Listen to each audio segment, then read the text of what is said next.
The BP Biofuels Global Technology Center in San Diego is a world-class research and development center where cutting-edge science and engineering takes place. We employ some 120 scientists and engineers from all over the world with expertise ranging from microbiology, biology, and chemistry to chemical engineering and process development. The center's main focus is the development of proprietary, advantaged cellulosic ethanol technology that addresses the key challenges facing the use of biofuels for transportation by unlocking scale, cost, and sustainability.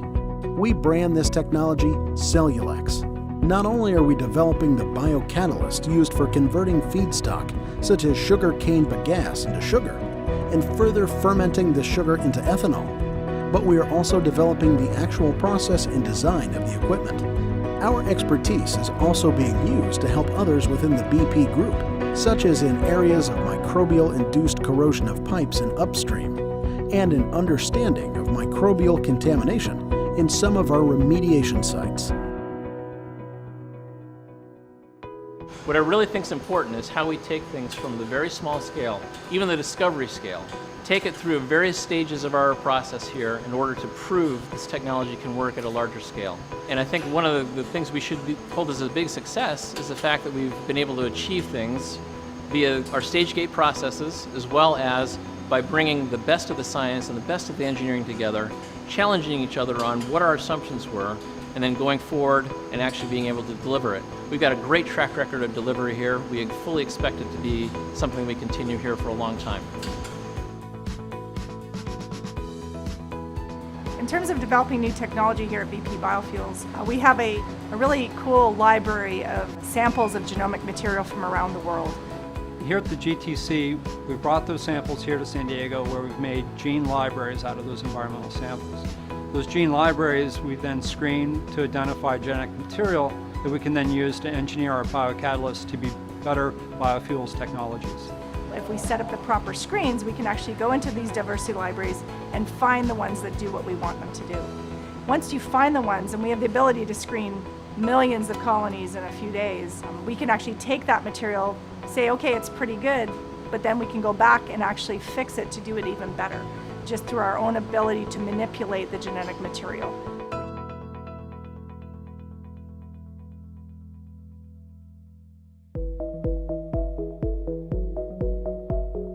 As a part of supporting the biofuels effort, I work on a segment called enzymes. And what enzymes do is they convert grasses into sugar, and what I do here specifically is to figure out how to do it better and more cost effective.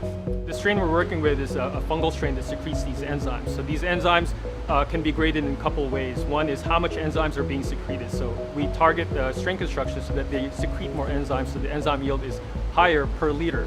So if we increase the concentration of these enzymes, that will drive down the cost. We have a group that grows up this organism that produces the enzymes that I test. So an organism makes this enzyme, and then from another group I get the grasses that have been pre-treated. I mix them together and find out what is the optimum condition, both for the enzyme and for the grasses themselves. The second aspect of it is the quality of these enzymes. How do they perform when they're treating the biomass? Activity of these enzymes are very high. That requires less enzymes to be put into the reaction to degrade the biomass down to sugars. So once we're done constructing our strain, we pass it off to an analytical group that examines how these strains perform. And again, they're also at the cutting edge of their technology. So if you could imagine a whole group of people working together as one team to provide this excellence of improving technology and improving the quality of our enzymes. Day in and day out, I actually run the strain evaluation for the yeast strain construction team. Today we're actually testing a variety of strains that are both evolved and actual genetically modified strains that were developed here in-house at San Diego GTC. We're testing to see the fermentive capacity and the performance within something more process relevant type of media, and pass them down to a fermentation lab where they can actually perform the research to further see whether or not this can actually perform in a more industrial scale plant.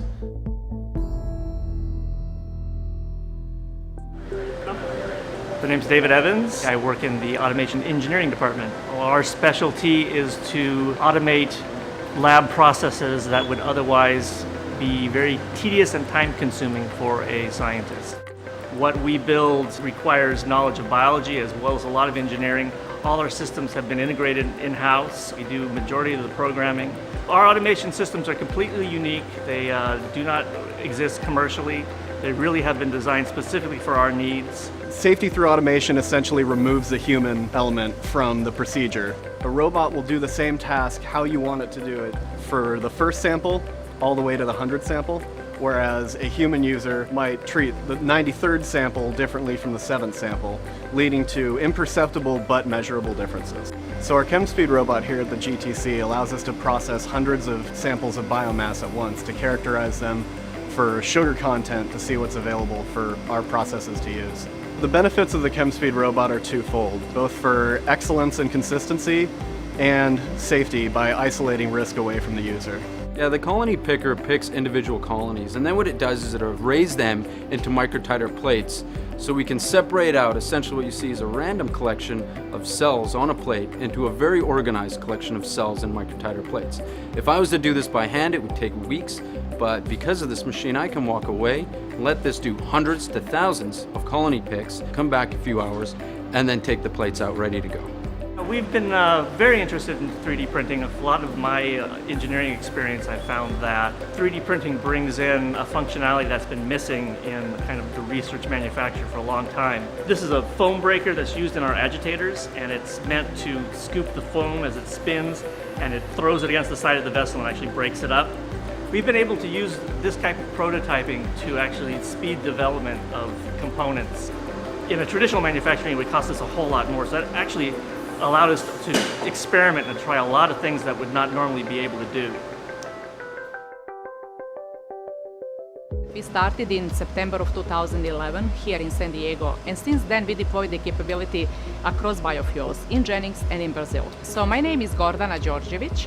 I'm Analytical Sciences and Process Analytics Manager here at the Global Technology Center in San Diego. We have a huge expertise in technical areas of analytical chemistry, process monitoring, process analytics. Because of this capability, we could now get the real-time process information in our running vessels from the small scale that you could see here all the way to our production scale in Brazil, which is 550,000 liters. So that is huge. To really get the full benefit of this capability, we deployed data analytics, and that was done through another strategic collaboration with the BP group. And through that team, we have access to high-performing computing center in Houston.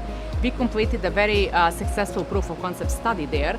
We could basically optimize biofuels production through improved process control, operations efficiency, data quality, and also overall cost. We use a lot of laboratory automation because amount of data that we process and generate here is huge, and we need to do it in a very automated manner.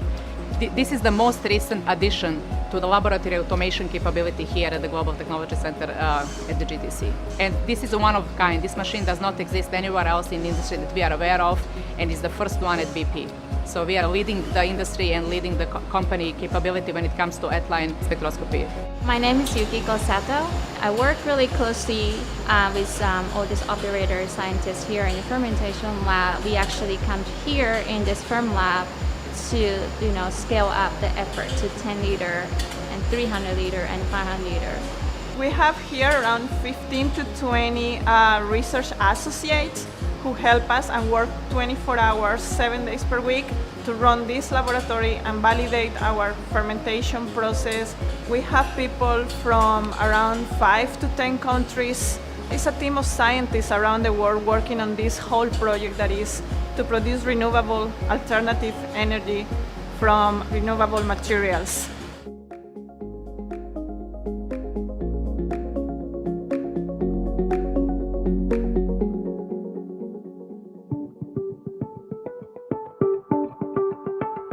I'm Steve Taggart.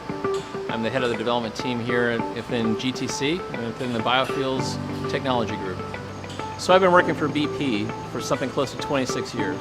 This is the first time I've actually been working in a place where we've brought the scientists and the engineers together. We can challenge each other in order to create something new. This is an incredibly hard challenge we've got because this is going to be first-of-a-kind technology. Nobody else has actually been able to do this kind of thing, and the way that we're doing it is we're combining our research groups together with the development teams and the engineers. In this case, We've got a lot of things we're doing here that we're actually having just invented. So one of the innovations we've actually incorporated here is the ability to measure all of the reactants online.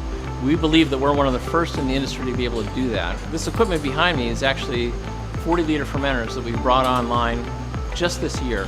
It's brand new technology. It's custom made for what we're trying to do here at the Global Technology Center within Biofuels. The Blue Flash is one of the largest pieces of equipment that we have on site here at San Diego. The Blue Flash is our lab scale pre-treatment and steam expansion reactor. This reactor is our way of being able to scale up this process from really small scale in the lab to this scale, which is about the size of a gallon reactor, and then go from there to the demonstration scale at our plant in Louisiana, all the way up to commercial scale, which we're working towards in Brazil. So this is the feedstock that we expect to have in our commercial facility in Brazil. We're using this feedstock in our reactor here, and we'll then be able to check and see how this material will work in the process that we want to commercialize. What we're able to do is be very entrepreneurial at a very early stage, but yet still with a very tight business focus in order to deliver things on time. And we're going to put together something that's going to be economic, it's going to be scalable, it's going to be sustainable, it's going to be something that's going to be part of our future. I think we're going to see that proven down in Brazil in a couple of years.